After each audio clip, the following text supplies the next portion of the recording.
back. You guys usually know me from the 608 Chatterbox. I usually host that, and I have just different guests on it.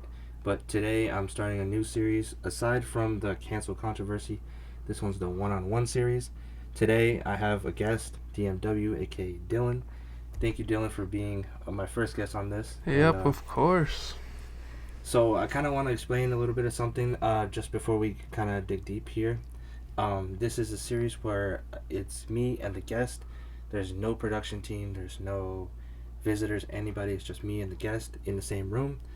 So, we're going to dig deep into some broad topics about personal lives and just personal experiences. And this episode actually was already recorded about a week ago. And we both had something traumatic happen in our lives, and we both mutually agreed on re-recording the episode based on those experiences to kind of better explain or touch on more. We have more info now. More what happened. So, do you kind of want to explain what happened, or? I had a situation which has actually slowed down the uploading of the Chatterbox housing situation. And, so just things have been a little different now in the past week. So just adjusting, figuring some things out as far as maybe like what the future holds. But,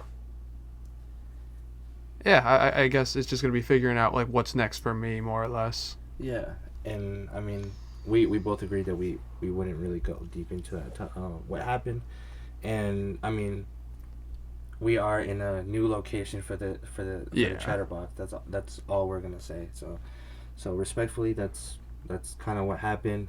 But with me, I had an incident where a female, I was conversing with a female, and she wanted to, I guess, find out what I looked like, and she, how do I explain this in like simplest terms? She basically was very judgmental of your physical appearance. I guess in a sense like physical disability, really. Yeah, I mean, I guess we'll start here. I was gonna even say we talked about it a bit in like the cancel controversy episode 1, where it's like. We talked about it in like a men's mental health section. That's not discrediting women who have mental health issues, but we talked controversial topics, and that's one that we did have jotted down as something that's viewed by different people differently. But then we talked about like that being, more so your specific struggle, but it's like, I guess like in a sense like dwarfism's kind of like fetished in women, which is kind of sick. But it's sick when it's for the wrong reason, I should say. Well, I guess the thing is that nowadays women are just like looking for that 6 foot tall man, and unfortunately, that's kind of, how do I say it, like what's really like sought out by women, and unfortunately, us as men with disabilities are kind of like pushed out of the market, you could say, because of our disadvantages and our looks.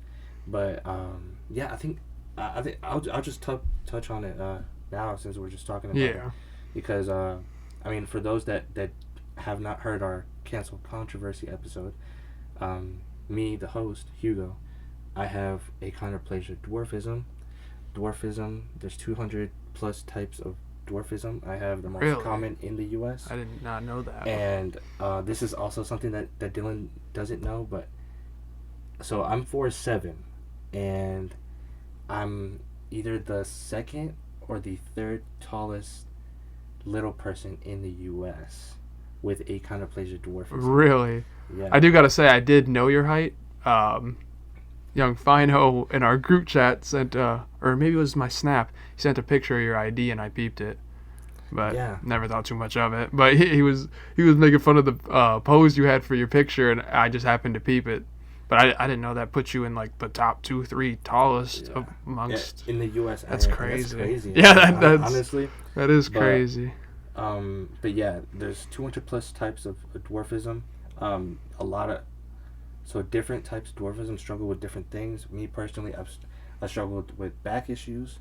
My both my legs and my arms are bowed, and soon or down the line of my life, I will struggle with arthritis, which even right now I'm already struggling with a little bit of arthritis in my knees. So that's unfortunately a bummer, but I guess back to kind of like what we were talking about with the female thing is that's one of the biggest things that I struggle now as a young man, that people often just judge me on my height, and once they see my height they are no longer interested in either saying rude comments. I think one of the most common comments I hear now as an adult is that I don't date midgets, or I don't want to be around midgets, or I've also had drinks thrown at my vehicle. Really? I've had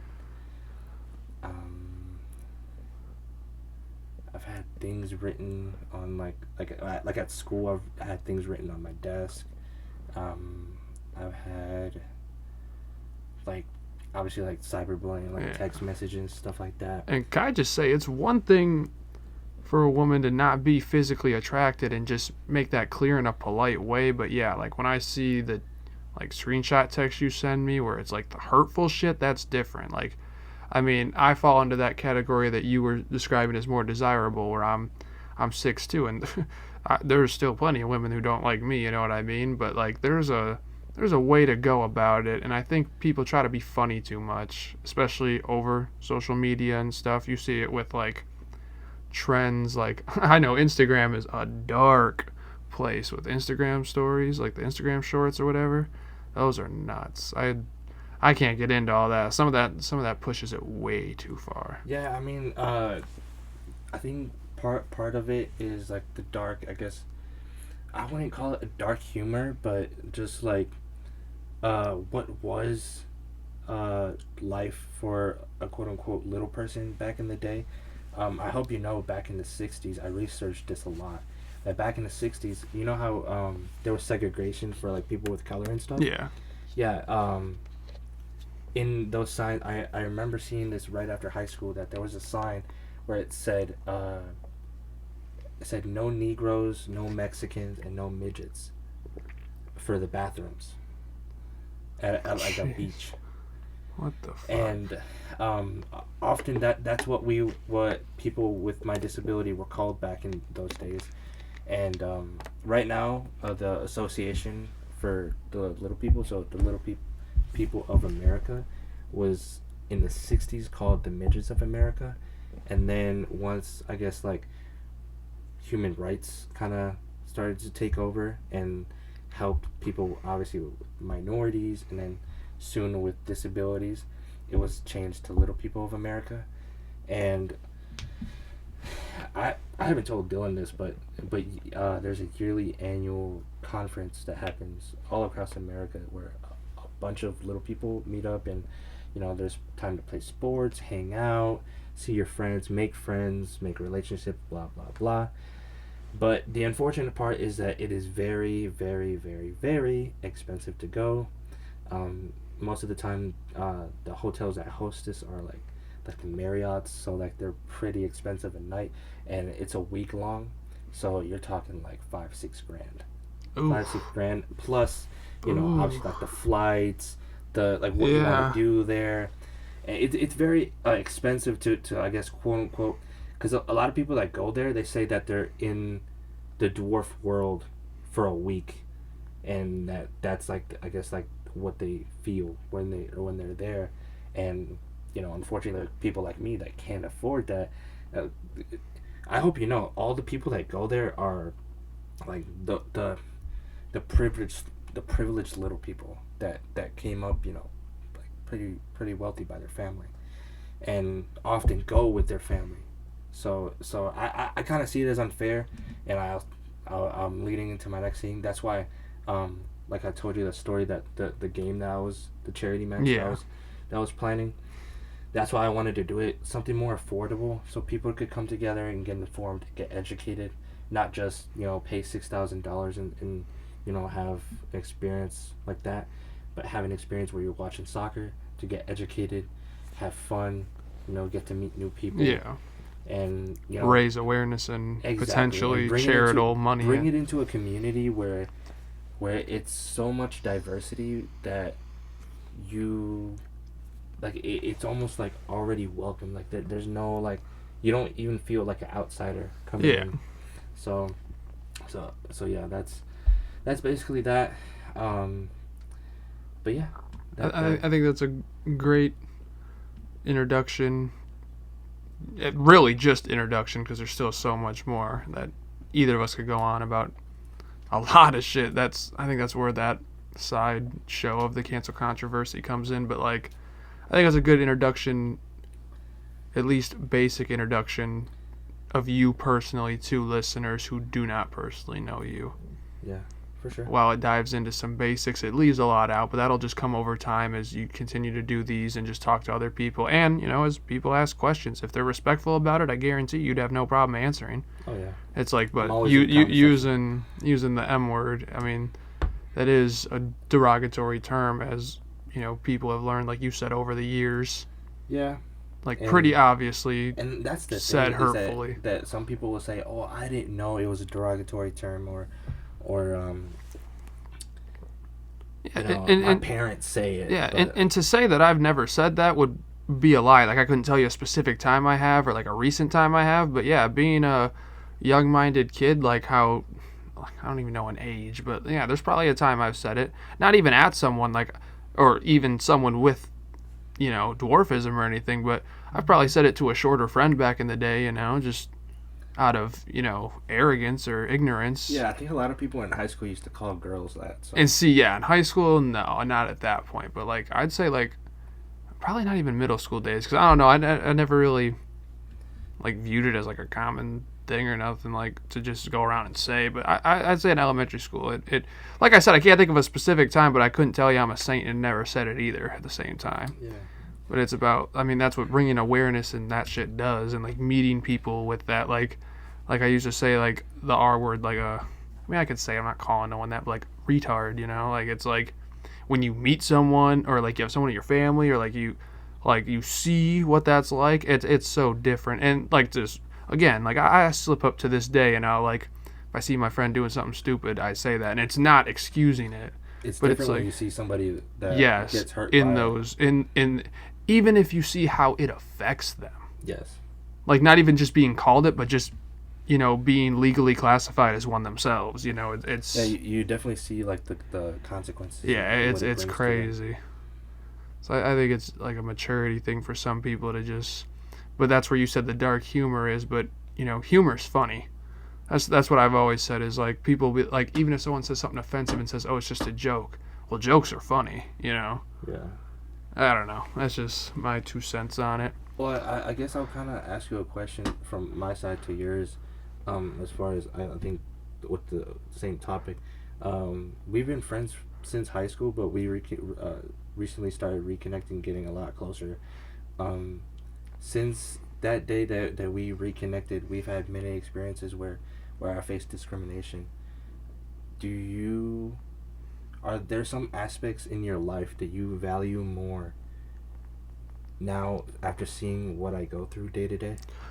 Oh yeah, for sure. And then like at the same time, like being around you and doing everything we do, like hooping, the podcast, just going to like a public place. We were at Ross today, and I think while I value like my circumstances more, or like see like I have more, like I have more to be grateful for when I see someone who is less fortunate, it makes me not look at you less at the same time, because like I see what you've overcome. What you can do shit that I can't do, and like I couldn't do shit in your shoes. I feel like I would be prone to just say, oh, I can't do it, fuck it, I give up. But to see you not do that is inspiring in itself. So it's like, yeah, I value what I have, like as far as like my like physical capabilities, stature, whatever, even like mental state. Like, you know, you have real bad anxiety. Like, I get anxiety, but it's more like social for me. I don't like big crowds. I don't like going out to parties. You know, I'm a pretty reserved person, except with like I like the small group gatherings. You know, 4 8 people is plenty for me. When we start talking like these double digit numbers, and it's like that is not for me, especially when there is stuff like alcohol or drugs involved. Like, I don't want to put myself in no situation, or like my fiance or any of my friends and shit like that. But I guess going a little bit off topic, but I guess the best way to describe it is like, and it ain't even just you to be like, it's just kind of people that I've learned this with, like even people who are like not physically handicapped. You know, you just look at people's circumstances and you're just like, I can be grateful for what I have without devaluing someone else, I guess is the best way to put it. But like, yeah, with you specifically, I know you have limitations, but I'm also not going to be the one to limit you. You know what you can do and what you're capable of. You know when enough's enough. And I'm also not going to just be like pressuring you, like, oh, just keep going. Or like if you're in like physical pain, or like, or if it's a situation that we had at Converse with no names given, but if a comment is made to you, not only am I going to say something about it to make it clear that that's not happening again, but like, I'm not going to just tell you to be okay with what was said either. Yeah. You know, and like that's bullshit. And I know we're still cool with him. Like, it was said and it shouldn't have been, but it, you know, I'll those learning experiences. Yeah, and that's another like mature side of you, is you're not going to hold that grudge, but instead, once I made it clear, and you know, you obviously, I think people could see how it took a toll when it was said for the second. I mean, we'll just be clear what was said. Something about more along the lines of a half man, correct? Yeah, like something half a man. She said that I was half a man. Yeah, and it's weird because it wasn't. I don't know. I feel like in my heart, and plus knowing him, and I don't know if you would agree or not, I do not think it was meant derogatory. But regardless, you have to explain. You know what I mean? It has to be explained that that's ignorant. You know. Yeah. And it's like no hard feelings on my end. Obviously, it was you who had to deal with that. So if you feel different, that's a whole nother thing too. Like I said, I'm not gonna tell you how to feel. Yeah, and I think what I appreciate you most about is that like in some of the situations where like I do feel kind of like either put down, or like you see my motivation like absolutely just plummet to the ground. Like, I'm gonna use an example. This weekend we went to play basketball with the Mormons, and shout out Jimbo. We went to play with the Mormons, and so we usually wake up at 6 a.m. to drive 30 minutes to Janesville. And that morning I woke up at 3 a.m. because I had an anxiety attack from the week prior. Because the week prior, I played one game, missed every shot I took, and walked out. And just sat. You were suffering some pain too, right? Didn't you? Yeah, because I had fallen the day before too. But I know personally it was that in my head. I really got in my head that day, and it started to just brew in my head, and I was like, I know I don't want to disappoint Dillon, and I know I wouldn't have disappointed Dillon if I told him, you know, hey, I just don't want to go, but I kind of like thought to myself, I was like, you know, what can I do to bring motivation inside of me, and I have this soccer jersey, and I'll explain a little bit after I say this, but I have this soccer jersey, and on the name on the back is Kelly. Kelly, to explain better, is my physical therapist. I've gotten really close with her, and to a lot of people I tell them that she's my second mom. And I wore it to the to play basketball, and all 3 games that I played. And lit the cord up. Huh? And lit the cord up. What did I drop, like 10 points each game? I splashed 3 3-pointers in a row all 3 games, even though I lost like 2 of them. I almost went perfect those 3 games. So it's just the small things in life that you can grasp on and just get that motivation in. And to touch on the disappointing me thing, you're only going to disappoint me if you disappoint yourself, because you know what you're capable of. In the moment you back down, that's where I'm like, okay, well, I know you can do better because I've seen it. Mm-hmm. You know, that, and even disappoint is not the right word, or like let down, because obviously there are going to be, I have days where I don't even want to get up out of fucking bed, you know, just because of how I'm feeling. But like, I think when you let your doubts get the best of you, I would say frustrating is the word, because I've seen you overcome it. And that's not to say I expect you to do it every single time. Everyone has slumps. But like I knew you got ready that morning because you texted me at like early 6s. Yeah. You were at my house at, I think, just after 6:30. Yeah. Like something like that. And I wasn't even up. I had just went to Six Flags and for the Fright Fest event, and that was fun as shit. But yeah, I got, once I knew you were going for sure, I got my happy ass up. Yeah, it was definitely like a new experience, like to grasp onto something as small as like a jersey with somebody's name on the back and just play your fucking heart out. But when it holds that kind of meaning, it makes sense. Well, that's the thing, you know, like the name on the back, like I guess I'll just touch on it now. Kelly's honestly is really someone really special to me, you know. I recently had spinal fusion surgery. I officially have titanium in my back.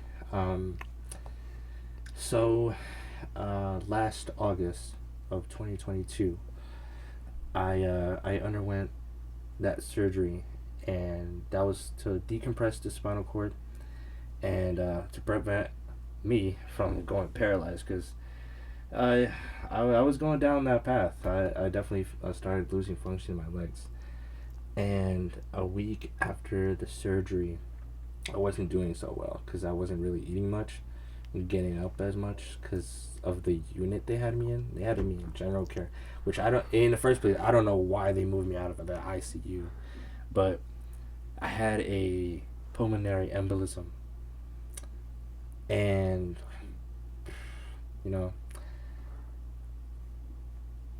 if I didn't almost die, I was pretty close. Just because a pulmonary embolism attacks your lungs. It's blood clot in your lungs. And just to add the salt on top of that,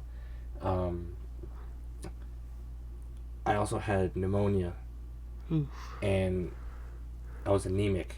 So after the pulmonary embolism, they moved me to, I think it was like, technically it was like back to the ICU, right? And while I was in the ICU, I had 5 IVs. So I had 3 on my right hand and 2 on my left. So I think one of them was for the IV, one for the blood transfusion. The third one was for the medicine for the pneumonia. The fourth one was for the blood clot medicine. And then the fifth one was quote unquote like an alternative, just in case. Oh, because they were drawing blood too. They were drawing blood just like to do like, I can't remember what they were doing, but I had 5 IVs in me, bro. Oof. And I wasn't eating. I had like I think on my roughest day, they were telling me that I only had like 300 calories that day, including drinks. So I was not eating for shit. I dropped almost 25 pounds in 2 weeks because I was not eating. So yeah, that's scary. That I think that's, you know, God listened to me, but that I think that's so far my toughest test at life yet.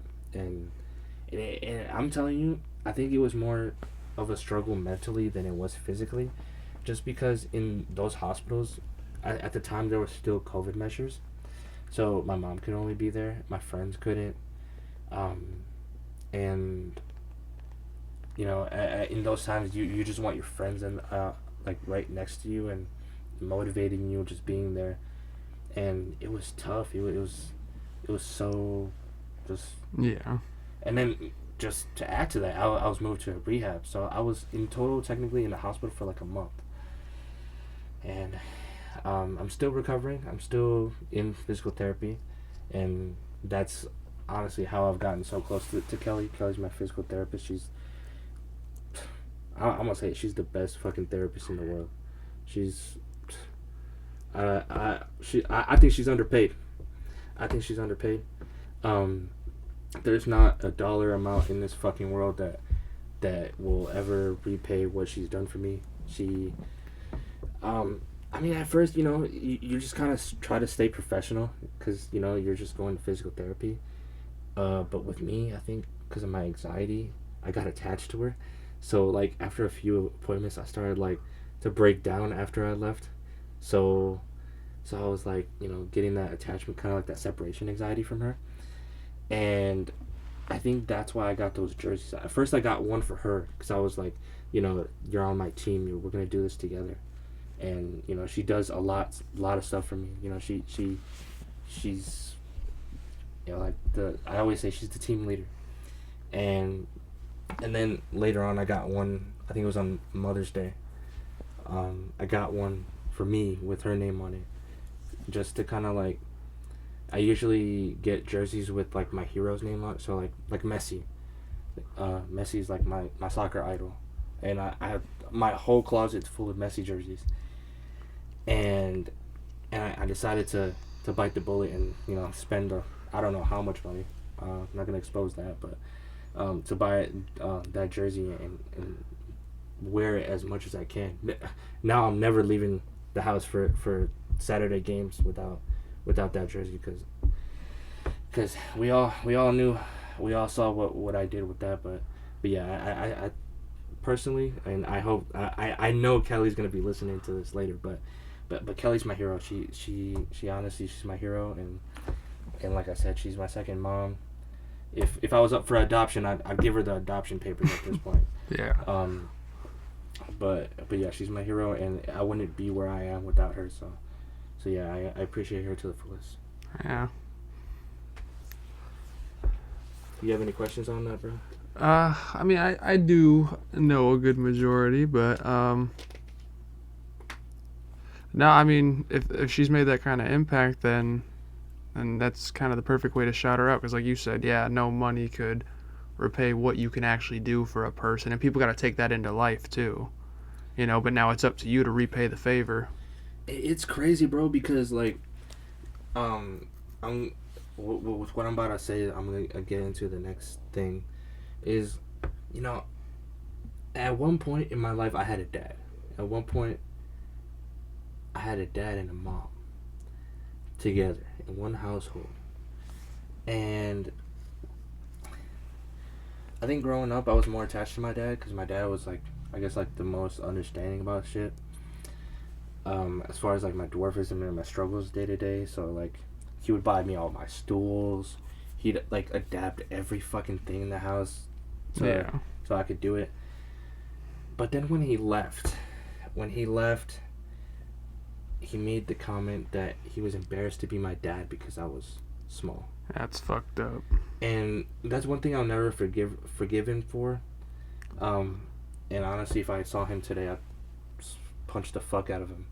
But I think that's why, another thing why I cherish Kelly so much, because she fills that gap that my dad left behind. That like an adult figure. And every fucking thing we do in therapy, and everything we try to rehab back into my life, she adapts to caters it around to what you need. Exactly, without a doubt. Not even there's no embarrassment, there's not even like a hesitation. She acts like my fucking mom, and she's not paid to do that. And I've learned so many things in so many different ways to adapt my life because of her. Like my car, that the bracket thing, the step in my car now, that I showed you, it was her idea. If it wasn't for her, I'd still be jumping from the top of the fucking driver's seat off the car, causing damage to my fucking knees, and getting closer to the arthritis. And honestly, she's a lifesaver.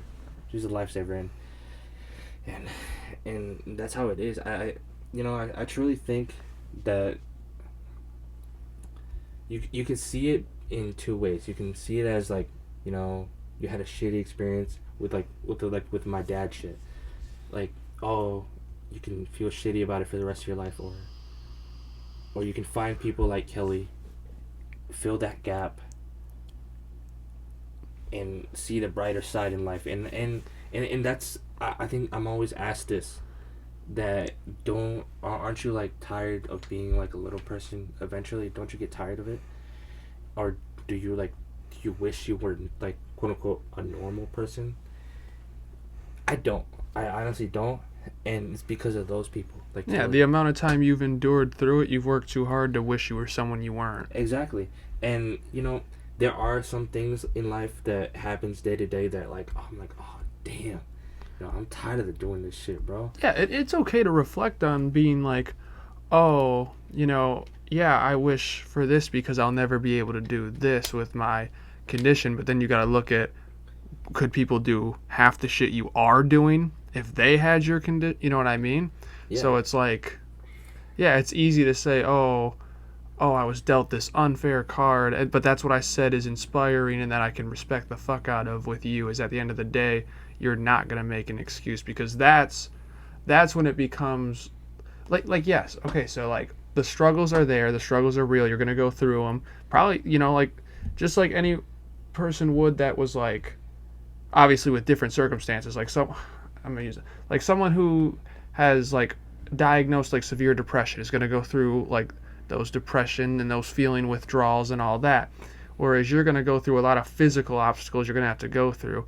And I think the respect is lost when you give up on yourself, because if you can't respect yourself, how can other people respect you? Yeah. But when you get up off your ass and you do it and you speak out on it and you're open, I think that's what brings in such the strong like respect from, at least from me to you, is that I know you're not going to make an excuse. So if there is something you can't do, it's because you physically can't do it for whatever underlying circumstance, whether it's like you're having pain because you are still going through therapies and recovering, or if it's like this is going to sound so fucked up when I say it, and I don't mean it like that, but like you're not going to dunk a basketball, you know what I mean? But like you're going to do what you can with your who is going to... I won't dunk a basketball, but I'll drop 30 points. Yeah, and that's what I'm getting. And even if you struggle all fucking game, you're playing. You know what I mean? You're out there doing that through therapy. And, obviously people are light on the bumps, but no one's taking it easy. Like, we're not jumping up and sending shots off the wall, but, like, you're not... You know what I mean? Like, yeah, you're still held accountable honestly, for the mistakes you make in the games. The more competitive I play, like, on my end, the more... Not necessarily like you, like people are just sending my shots, but I'm being guarded, I'm being contested. Yeah. I told him, because typically I'm not on his defense because we do have a dude I have to guard pretty close, but I wish I knew his name. One of the elders, the guy that can dunk? Damn near dunk. Let's not fill his head, but yeah. Fuck, I don't know his name, but he's a tough cover. Like he'll send my shots off the fucking wall here and there. But what was the point I was trying to make out of it? Oh, when we had the tie game, I went right up to Hugo. I said, I'm not letting you have this one. You remember that? Yeah. You were like, you gonna be like that? I said, I'm right here in your grill. I'm not letting... Because he hit, like you said, like 3 fucking consecutive threes. His team was down 6, and then they're tied, and its next point wins. I'm like, okay, that's not happening. And yes, I said tied from 6 because it was 1s and 2s. I know 3 is worth 3 for the... shitheads in the comments. The Mormons like to play 1s and 2s. Yeah, nah, but we do gotta start doing 2s and 3s. I track it better because that's what I'm so used to. But besides the point, I don't know if you want to use this opportunity to bring up some sort of different topic, because I know we did discuss kind of, talking out some real basics, let them get to know us, and then if they request a part 2, we really dive in. Part 3, really dive in. I'm down to do this as much as people are interested in. I want to let you talk a little bit more. Let's hear you talk a little bit. So is there specific things that you want to branch into about me, or you kind of want me to freeball it? I talked about my parents, my dad. Was there anybody specifically growing up that you were more attached to? that you kind of like between my parents? Yeah. I didn't love either one of them any more or less than the other.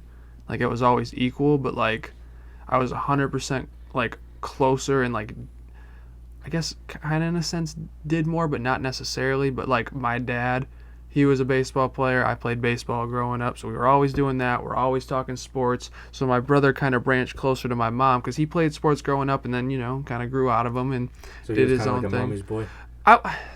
Him being the youngest, I think that fell on him regardless. Oh, okay. With him being the youngest, so it was So that title kind of fell on him whether he was gonna act like one or not. He just was. But no, my dad and I always connected through sports, and he'd occasionally play like some video games with us, like played MLB The Show. He would try GTA, but he'd get. Man, do I have a story about GTA? It was like 3 a.m. It was I don't even think it was a school night. I think it was a weekend at least, but we were like young, so 3 a.m. is 3 a.m. And he gets up, and we were pretending to be asleep, and we're like mid-lap dance in GTA 4. Oh no! Yeah, like I think it was the side one, like the GTA 4, like the 3-disc version. I think we were playing Ballad of Gay Tony.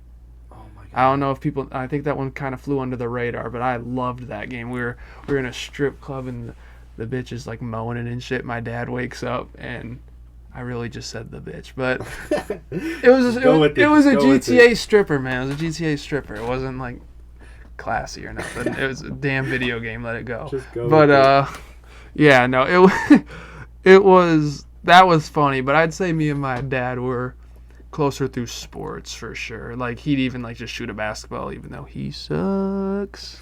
I hope he hears that. Hey, we need to bring him out to the Mormon church. Oh, man. Yeah, he's going to step foot in there. He steps foot in there. I'm surprised I didn't light on fire when I walked in there. Okay. But, yeah, like I said, love them both equally. But growing up, for sure, I was closer with my dad. And then when he did night shift, I was kind of like, not forced, but it kind of just happened that I kind of got closer with my mom then. And she was always the one planning the trips. Like when we'd go places and... Yeah, she was the chaperone at every field trip. She's signing the paper. She's leading the groups. She was always the first one to be there. And it's crazy because she talks about how much she hates. She's like, I hate people.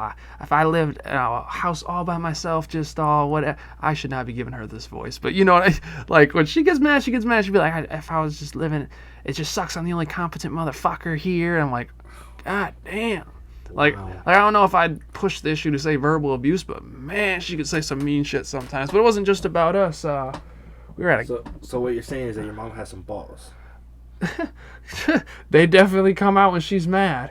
There ain't no hiding it then. Ooh.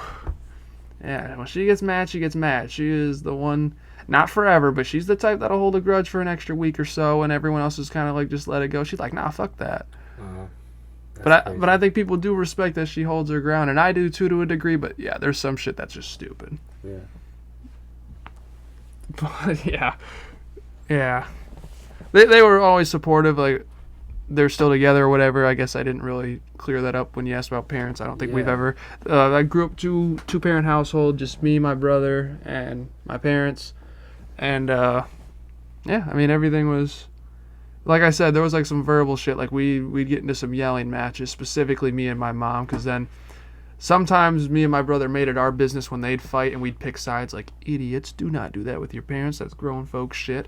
But yeah, we'd butt in when maybe we shouldn't have, and then it'd cause bigger issues. And then my brother was like the more mischievous child. Like he like probably because he was the younger one. Yeah, like he got caught shoplifting. He started. What? He was young, but police car came and dropped him off. I'm like, oh shit, what the hell?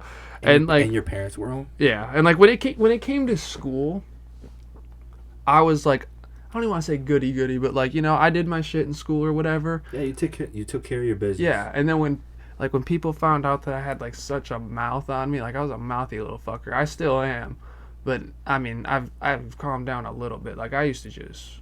Whew. That's crazy because in high school you were more like reserved. Yeah, and that's what I'm saying. Like in high school, it's gonna sound bad, but I didn't give a fuck about people enough to even give them that energy. Or at home, I would get mouthy because I love my parents. So when shit's going left, I want to make my point clear, which is a problem because me and my mom are the same way. We're stubborn. We don't like to yell, but we ain't afraid to, you know. I think it's because of life experiences. Like that you have. You kind of like. And we hold shit in. You want your opinion to matter. Yeah, and we hold shit in. So when it all comes out at once. So it's toxic. It ain't great to do, but I think we're both kind of getting better at it. But that's one big thing is we hold shit in. So with each other, with other people. So when it all comes out, you're hearing it all. And then it's going to throw you I think that's where the grudges start, is then, you say so much, you can't really take it back right away. Yeah. So, yeah. No physical abuse. Nothing like that. You're lucky for that. A lot of people like me that got to... Like don't get me wrong. Actually, that's traumatic. Don't get me wrong. We got spankings, whatever, slapped, but like... No, but that's like discipline. Yeah. I'm talking about like between your parents. No, parents, no. They never... I do remember, I don't even know how old I was, but we were having dinner, and I don't know what caused it, because I kind of, she called us down from our rooms to eat dinner. She already sounded mad, so I'm like, oh, fuck, here we go. And when we were younger, we eat at the table a few times a week, but, like, usually, we weren't one of those, like, traditional, like, me and my brother would take the food upstairs and go do our thing. But, So you guys wouldn't have dinner at the table with, I would like, say as a family? I would say half and half. Like 1 week we would do it 3 times, the next maybe 4 or 5, then like 2, 3. Do you think you kind of got like more frequent, like you guys were more individual as you guys were more grown? Oh yeah, by the time I was 16 we had sit down dinners like twice a month. Yeah, it's like everyone just they work night shifts, so they're sleeping by the time it's dinner. They'd either make something, have us make something, leftovers, whatever, and then they're already in bed,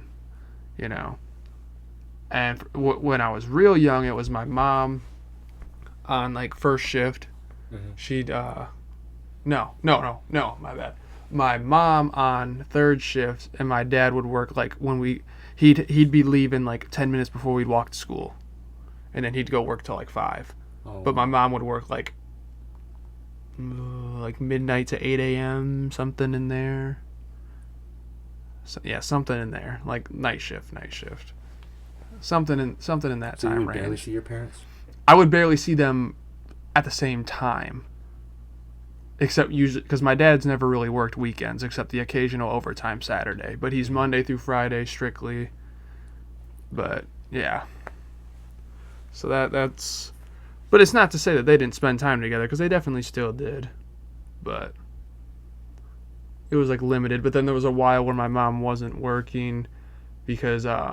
she got a settlement from a previous job I won't name. Mm-hmm. And so, she had enough to kind of relax for a bit. And she was like, I want to say like typical, like, not even like a, I don't know the right word, but like she would just be at home, she'd cook, she'd clean, she'd sleep, she'd attend to the house.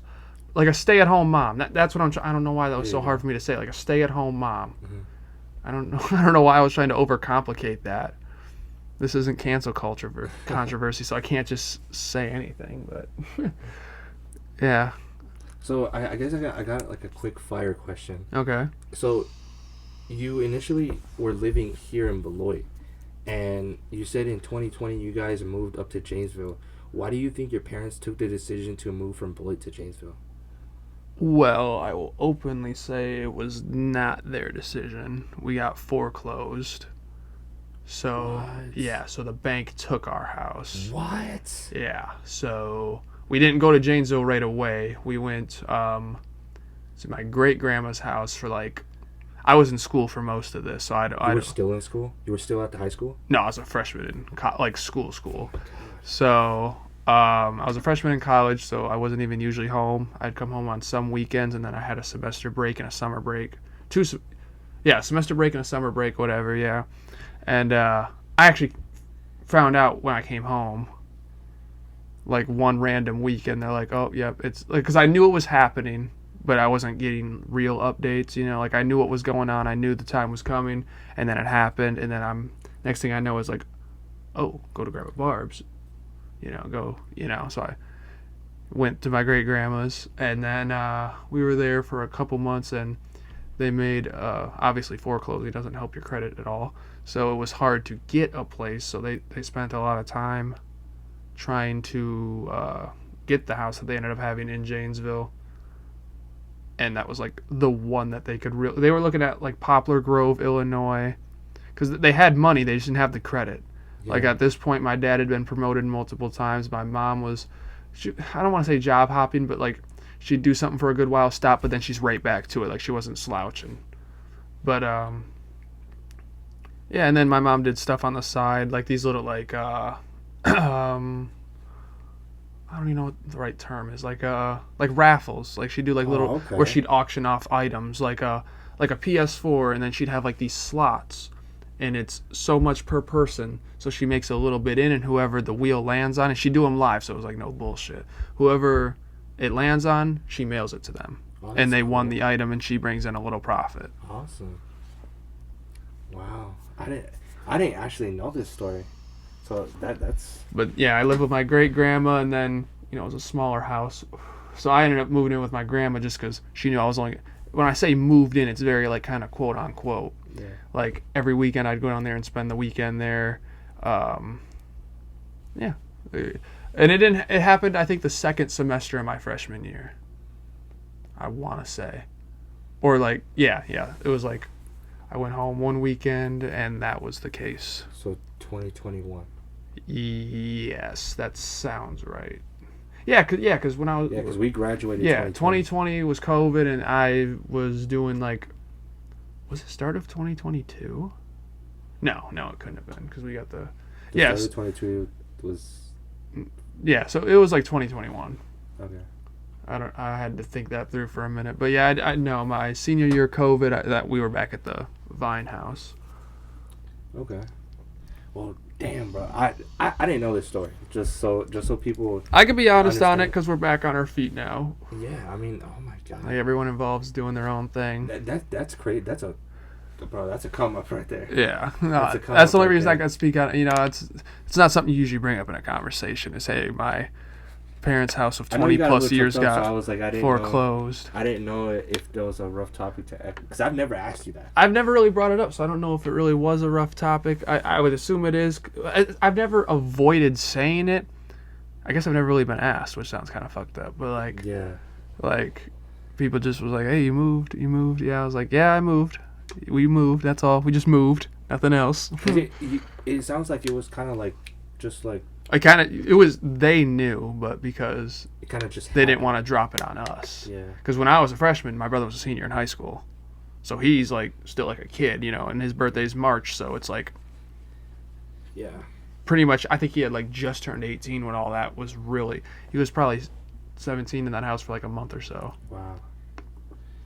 Well, time's quickly picking up on us. I wanna touch a little bit on something very important.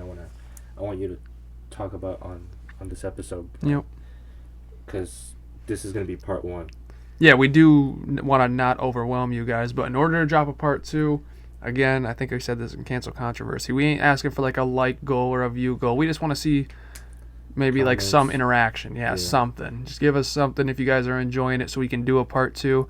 Otherwise, me and him could do this off camera, but this is a chance for everyone to get to know us. The host of the 608 Chatterbox, me as both of us as what we do versus who we are. Yeah, like he's more than the host of the 608 Chatterbox. What we do as a profession, me as the host of the Chatterbox, and you as an artist, we're still human beings. Yeah. So. And you can show vulnerability without being a pussy. Exactly. Let's make that clear, especially as a man. But go watch Cancel Controversy. Damn it. That's true. Go watch it. But. I think the thing I want to talk about is about your incident with the police. Yeah. Okay. I was confused. You said the incident. I was like, oh god, like 10 things came into my head. I wasn't gonna do that to you, but so what was it like 2022? Yep. 2022. You were pulled over and arrested for having cannabis on you. Yeah, and there will be things. I'll let you know if there's like things I can or cannot say just ahead of time. But if I can't speak on it, I'll tell you. But yeah. Just because it's technically still open until probation's up. Okay, no.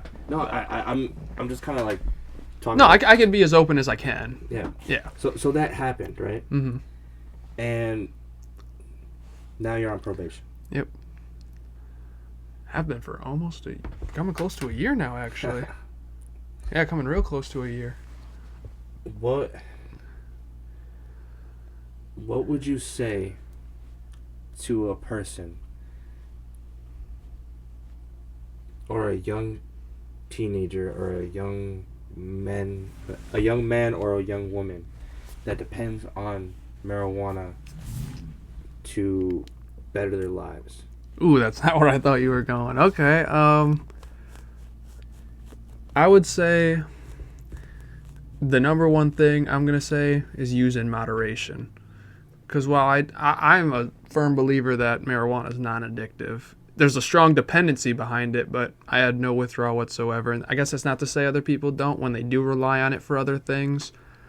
But yeah, I'm a pretty firm believer in that. But use in moderation and don't use for the wrong reasons. Like, it's not a quick fix to an emotional issue you have, but it does have health benefits too. So I'll never be against anyone doing it, you know. Who uses it medically. Yeah, I mean, even people who just, you know, I think it's a lot safer of a drug to have fun, you know, besides like people go to parties and snort cocaine that they become literally addicted to, which is way more expensive. Yes, drinking and driving. And then you risk like the real fucking weirdos. There was a fraternity at my school I won't name, but they were like known pill poppers or pill pushers pretty much. So like Tasia came and visited, and my roommate got word that they were having a party. He was one of the RAs, and I was like, absolutely not. And she got pissed at me that night, and then when I finally explained it, she still wasn't really comprehending it, and I was like, no, like, I'm not gonna have you set a fucking drink down and wake up somewhere else, you know what I mean? Like, so I think weed is a very safe way to have fun and not be a fucking weirdo. But like, there are still weirdos who like smoke and will use it like, oh, now that we're both high, you want to have high sex, you want to, oh, we should go do something fucking stupid because we're so high. I like to get high and conversate. Yeah. I like to get high and play the game and zone out. I'll get high and listen to music. That's completely different. Make music, you know? And obviously circumstances are different because I currently can't smoke. And like, I'm not, like, that's one thing is I haven't had an urge to do it or be around it. Well, that's why I kind of touched on the topic because since you can't smoke and I can't smoke because I'm on blood thinners. Yeah. I think we both set an example for each other, and I think this is why I kind of like cherish your presence a lot. We both set an example for other people and for each other that you don't need marijuana to overcome anxiety attacks. You don't need marijuana to overcome depression. You don't need marijuana to overcome life problems. You just need somebody else. This is what I'll say to that is, even more than needing someone else, you need yourself. Self-love is the top medicine. It's better than anything you could be prescribed, anything you can be told, because a lot of people look for a yes man or like someone to just tell them what they want to hear. I'm not that person. Personally, I'm not going to tell someone what, like this whole time when you were talking about like the backtracking a little bit, but like, oh, don't want to disappoint Dillon. The only way you're going to disappoint me is, you know, disappointing yourself or like doing it to yourself when you know you can do better. And that's like if you say oh my God, I'm trying to not repeat shit because we did previously like record this and then we kind of just decided to start fresh. So I don't know what I think I said it on the deleted version, so this is probably new. But like, if you say you can't, you're absolutely right. You're 100% right. Because, yeah, if you say you can't do it, then you can't do it. Why are you even doubting yourself? Why are you even going to try if you know you can't do it? Quote, unquote, no, you can't do it. Everything's about proving yourself wrong. Yeah. You got to say, I can. You can fail 50 times. You succeed once, you succeeded. You know? Like, I can do it for, like, music. Like, I could fuck up a bunch of times recording. I could, you know, not advertise it right and be like, oh, this is going fucking nowhere. I'm terrible because this person says it's garbage, or, you know, and then it's like ignore everything else because one person said something, then yeah, I failed because I just told myself I did. If I said I failed, I'm right. And then, you know, there's things that I've tried to do that to this day I haven't succeeded, but I haven't failed because I haven't stopped trying. I haven't stopped pursuing it. And it's out more than just music. Even trying to better myself, trying to quit vaping. Like, yeah, I failed in the moment in the fact that I was still doing it. But if it's still a conscientious effort. But you know when you stop vaping is when you're around us. Yeah, and there is getting support outside of yourself. But at the end of the day, I feel like the only person you can really let down is yourself. Like, you can let other people down in moments, but letting yourself down hits so much more because you live in your own head. You know, like, when you're away from people, you talk to yourself, whether it's verbally out loud or it's your brain talking to you, your thoughts eating you up. People have dreams about shit that bothers them, like, or like even like random shit. Like, it's just, the harshest person to someone is themselves. But like, I guess going back off what you were saying, because there was a bunch of points I had up. You're talking about like not needing marijuana. That is absolutely right. And again, like, I'm gonna hammer this down a little bit. There are times it does help. You know, like I was more of a social smoker, just because it did help me be less anxious. But the thing is I was less anxious when I was around people who were also high. When I go out in public, I'm paranoid. I'm like, oh, I'm fried. Like, I'm fucking zooted. Like, everyone's gonna fucking know it. And then here's the thing. I was doing it every day. Like, there were days, I remember 420, the year before I got, so it was like quite some time ago, like pushing 3 years, I think. I got, like, I probably had like 7-8 dabs. I know I smoked 9 blunts. Or maybe it was cones. I don't remember if I packed or they were rolled, but smoked a fuck ton. Like, I probably smoked damn near a zip that day of just... Yeah, we get it. You smoked a lot. Yeah, like a lot. I mean, I could speak on it because it ain't something I'm doing now. It's on paper and they know. Yeah. But, yeah, so...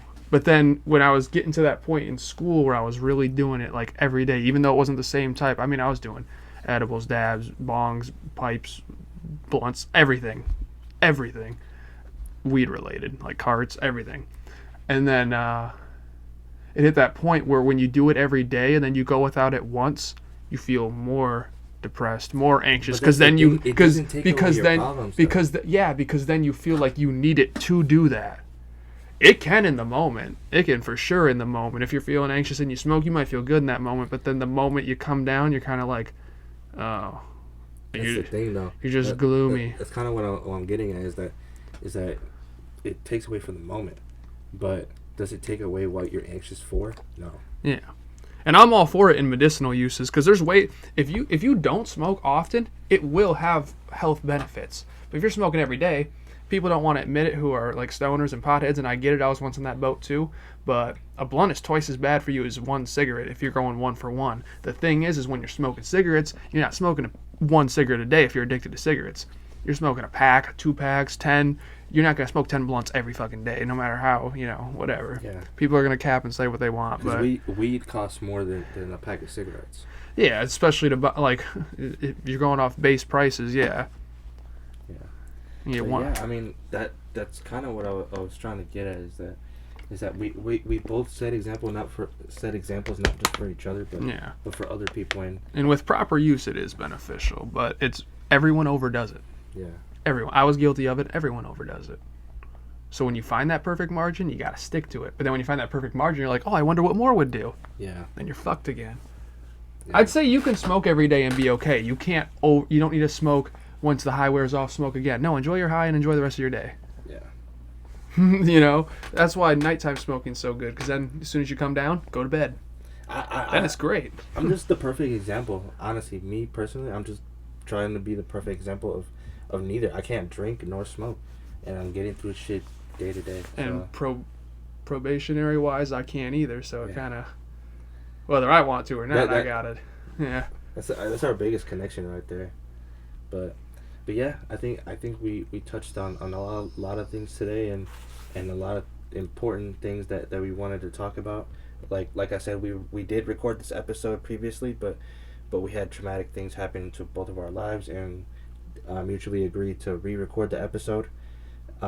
We didn't touch on everything. We touched on a lot less in this episode, but I think we were deeper into what we were discussing. Yeah, I agree. I like that. And like Dillon said, we will do a part 2, depending on the response of everybody, like the comments. If it's something y'all genuinely into, we can't fault you. I guess it's your opinion. We get it, but at the same time, we're throwing Hail Marys at this. Yeah, you know? we're experimenting and we're seeing. We can have these topics without the camera going, without the microphones on. So if it comes down to it, just something you're not interested in, that's it. But yeah, if you guys want another episode, because we'll touch on other things, like we'll talk about struggles with, as he has other one-on-ones, he's going to talk about people's struggles specifically with what they're doing.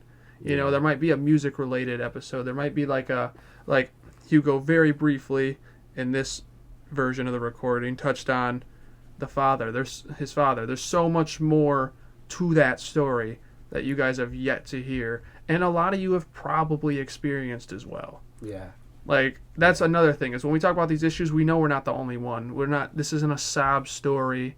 This is simply saying what we've been through and how to overcome and bring awareness. Yeah. You're never alone. There's no problem in the world that only one person has.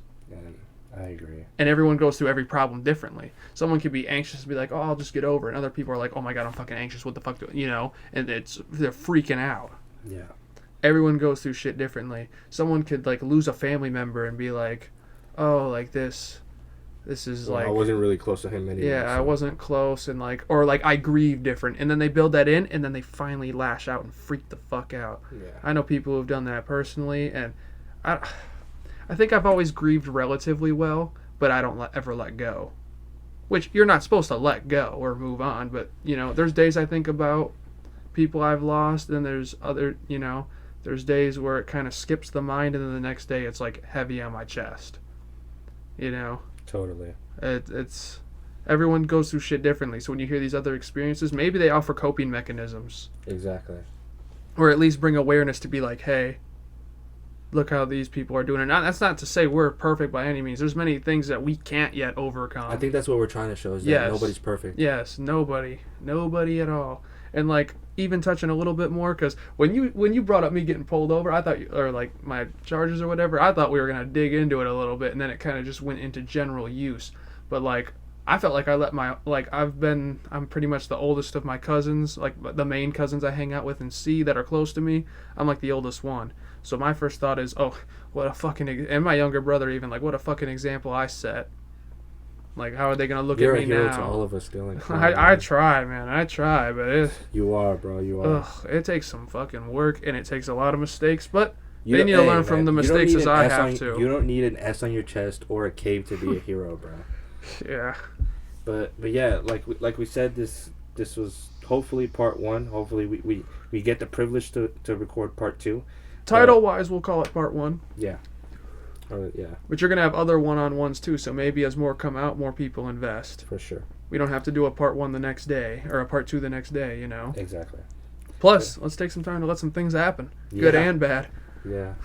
Life happens every day, so. Yeah, all these ain't going to be Debbie Downer episodes either. There's going to be personal times where we're going to talk about achievement.